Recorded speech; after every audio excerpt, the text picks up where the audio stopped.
The maths of Russia's war against Ukraine was supposed to be simple. Russia has a population that is about 4 times the size of Ukraine's.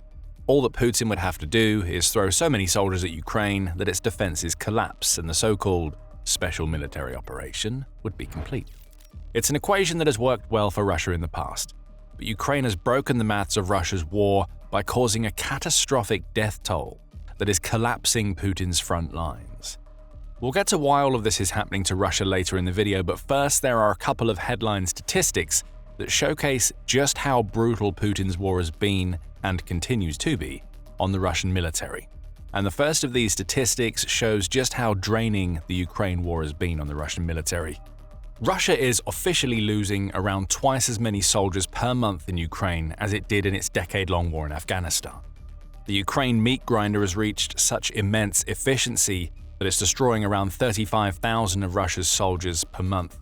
That's according to Ukraine's President Volodymyr Zelensky, who met with some of Ukraine's soldiers during a presentation of a new drone unit initiative.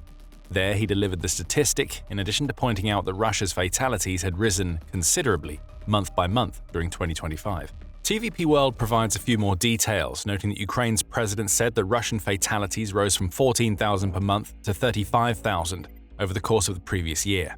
Add the wounded, captured, and deserters to that figure, and you get what Zelensky claims to be a situation where Russia's army is finally stagnating. How? Well, Zelensky claims that Russia is losing up to 45,000 soldiers per month as casualties, but it mobilizes between 40,000 and 43,000 soldiers. Zelensky adds, of those 43,000, about 10 to 15% desert, and there are wounded as well. You can see that their army is no longer growing, thanks to our drone technologies and drone operators. The mention of drone operators is key here, as Zelensky claims that they're responsible for the majority of the deaths that Russia's military now faces in Ukraine. As for how many, that's another shocking statistic. 80% of all the Russians killed in Ukraine are victims of Ukraine's unmanned aerial vehicles. These miniature death dealers are striking with such precision and explosive power that there seems to be nothing that Russia can do to stop them.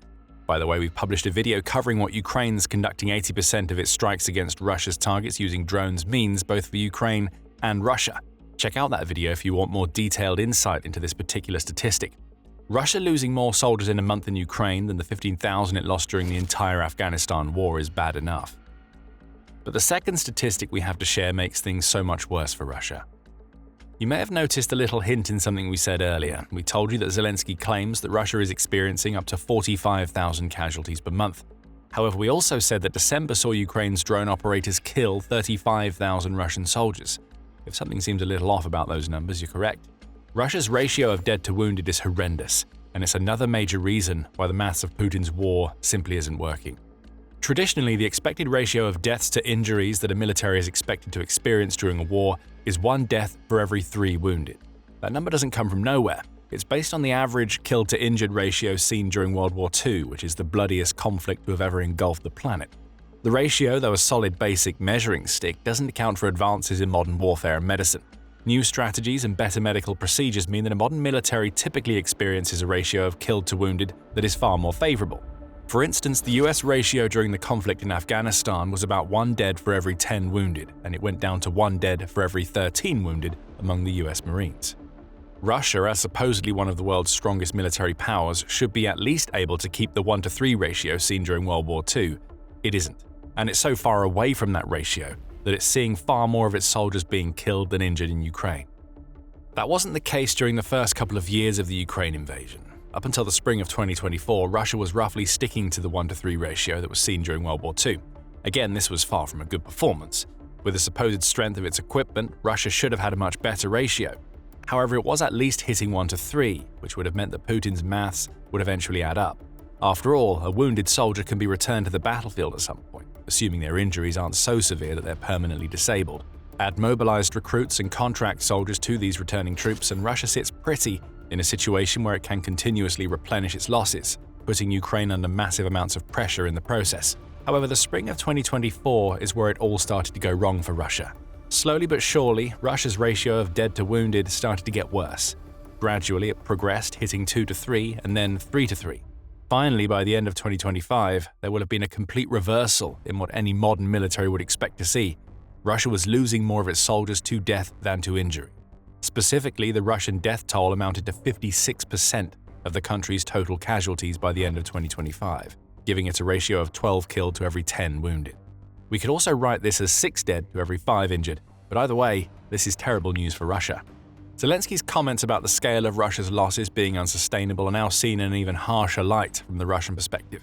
And as Putin sits surrounded by the few Kremlin loyalists whom he hasn't purged, he has to be asking himself the question that we mentioned at the beginning of the video: why is this happening to Russia?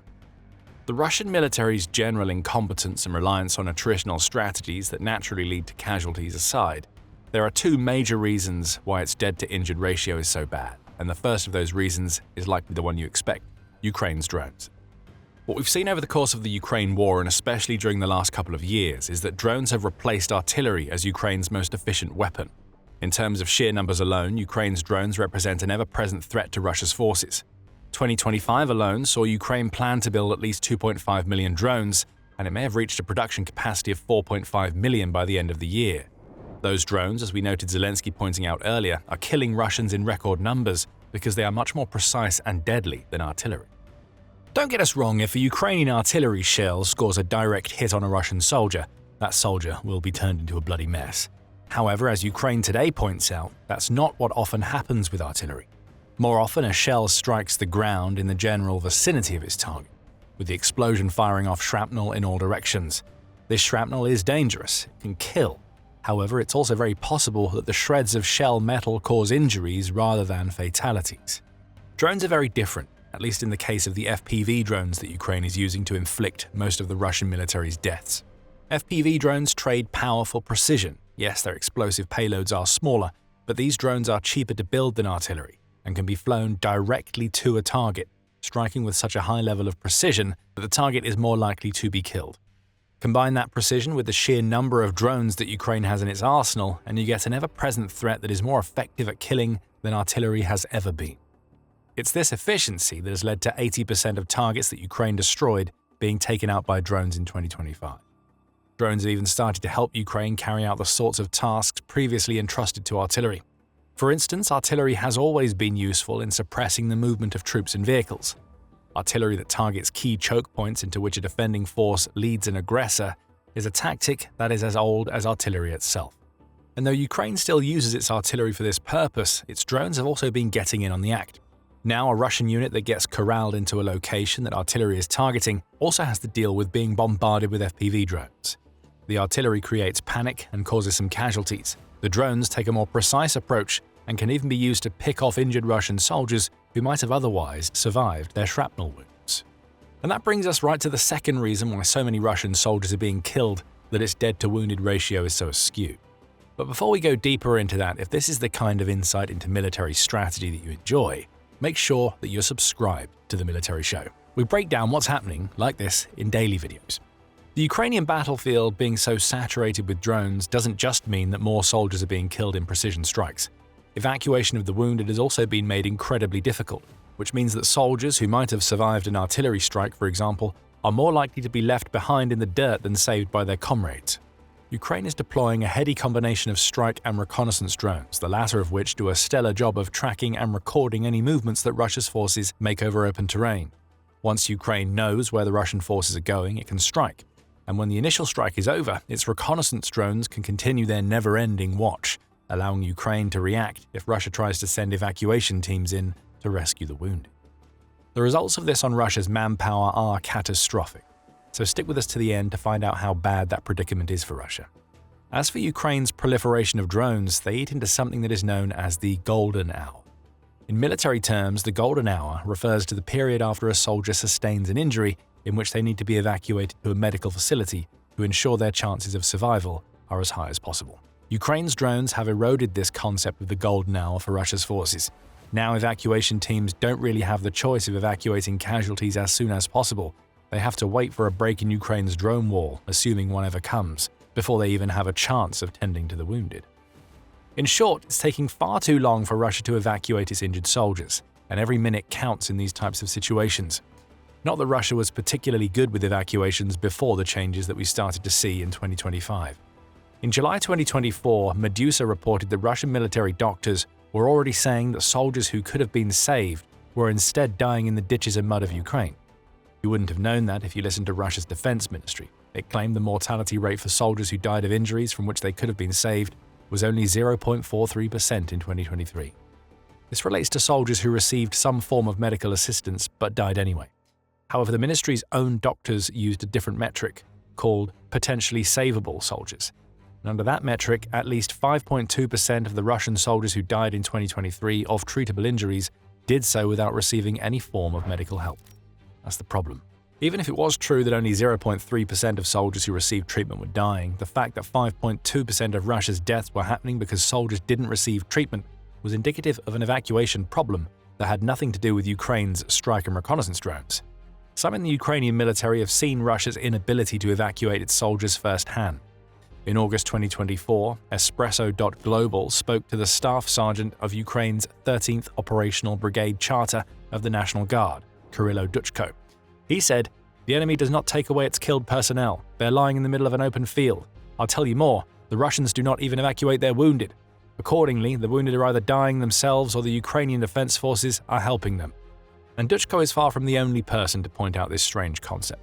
In a February 2025 article for the Washington Post, Jim Garrity wrote about visiting injured Russians who were receiving treatment in Ukrainian hospitals. The twist here is that none of the people that Garrity spoke to were soldiers. They were everyday Russians who had been living in the Kursk Oblast at the time of Ukraine's occupation. Russia responded to that occupation by shelling the settlements that Ukraine occupied, and the people living in those settlements ended up being hit by their own side. One of the patients that Garrity spoke to, named Ludmila, told a story about how she was sitting in her house when she heard a plane fly overhead. Seconds later, a massive explosion occurred that caved her roof in and left her trapped under the rubble. Fortunately, her son wasn't trapped and he had the wherewithal to seek out Ukrainian soldiers for help. Ludmila was pulled from the rubble and taken to a Ukrainian hospital across the border. In her own words, "If there had not been Ukrainian soldiers there, we do not know what would have happened to us." It comes to something when Russia's people stand more chance of being evacuated by their enemies than their comrades. But returning to Russia's evacuation issue in 2025, which is being hampered by Ukraine's drones more than ever before, it seems like leaving soldiers to die is a feature, not a bug, of the strategy that Russia employed during the year. For much of 2025, Russia was using infiltration tactics to sneak tiny units of soldiers into Ukrainian settlements. Those tactics obviously involved the soldier crossing over to the Ukrainian side of the combat lines, where they were supposed to bed in and wait for reinforcements to arrive so that the territory they entered could be captured. More often than not, the reinforcements never come, and if they do, they may not have tanks or armored vehicles because Russia has depleted its Soviet stockpiles to such an extent that it's been forced to rely on infiltration tactics. Now, what do you think happens to an infiltrator if they get injured behind the Ukrainian lines? No Russian evacuation teams are coming for them, so they have to hope that Ukraine shows mercy by capturing them rather than taking them out with a drone. So we've learned that Russia is losing soldiers at a faster rate than ever before, and that its dead-to-wounded ratio has taken a turn, to the point where more of its casualties are dead soldiers than injured ones. The obvious question, and one that we mentioned earlier, is what does all of this mean for the future of Russia's manpower? The answer is that Russia can't increase the size of its army in Ukraine either in numbers or capabilities. On the capability front, every soldier that Russia loses to Ukraine's drones is a soldier who at least had some level of combat experience. Granted, that experience may have amounted to little more than suicidal charges against Ukraine's defenses, but others might have had specialized knowledge, perhaps an understanding of the defenses that Ukraine has deployed, or knowledge about Russia's future plans. All of that disappears when a drone takes out a soldier. And those that Russia cycles in as replacements are often fresh recruits who have never been on a battlefield before. Combat experience is being lost at a rapid pace, as soldiers who would have transferred knowledge and skills to Russia's newcomers are instead being blown to pieces during their attempted assaults. Fresh-faced recruits with nobody to teach them are more likely to die. What Russia has is a vicious cycle where each batch of reinforcements that it sends into Ukraine is being destroyed faster than those that came before. On the numbers front, things aren't looking much better for Russia. Though it has been able to sustain its manpower advantage in Ukraine up to this point, we're now starting to see Russia's losses eclipse its recruiting. As the Kyiv Independent reported in December, Russia's 2026 recruitment target is 409,000 soldiers. That amounts to a little over 34,000 recruits per month, which is 1,000 less than the 35,000 Russian troops Ukraine killed in December. Remember, these were kills, not casualties, so the odds are that Russia's recruitment target means it's shooting for anywhere up to 10,000 soldiers fewer than it's losing to death and injury each month. Ukraine has also set itself a target of 50,000 Russian deaths per month for 2026, which, if hit, would mean that Russian recruitment is nowhere near the level that it needs to be to sustain the losses the country's military is enduring. Again, Putin's military maths no longer adds up. What this all amounts to, according to the European Council on Foreign Relations, or ECFR, is the shattering of the Russian endurance myth that has persisted for most of the Ukraine war. As the Council points out, this staggering price that Putin has paid in blood of his soldiers hasn't reaped particularly impressive results. Yet despite all of this, Kyiv still controls roughly 80% of its internationally recognized territory. Since 2014-15, when Russia first seized 7% of Ukraine, Moscow has captured just another 13%, some 116,206 square kilometers, the ECFR points out. The bells have started tolling for the Russian front line. Russia hasn't collapsed yet. However, these figures show that its forces are on their collective deathbed, as more and more soldiers die, only to be replaced by recruits who have no idea what awaits them in the killing fields that have become the combat lines in Ukraine. What Putin is watching now is the result of an attritional strategy that is collapsing before his eyes. Endless losses and relentless pressure can't last forever, and Ukraine is making sure of it. Putin's last bet is that the West will come to his rescue, and you can find out what that means and why it won't happen in our video. And if you enjoyed this video, remember to subscribe to The Military Show for more analysis of the damage that Ukraine is doing to Russia's self-proclaimed image as one of the world's most powerful nations. And thank you as always for watching.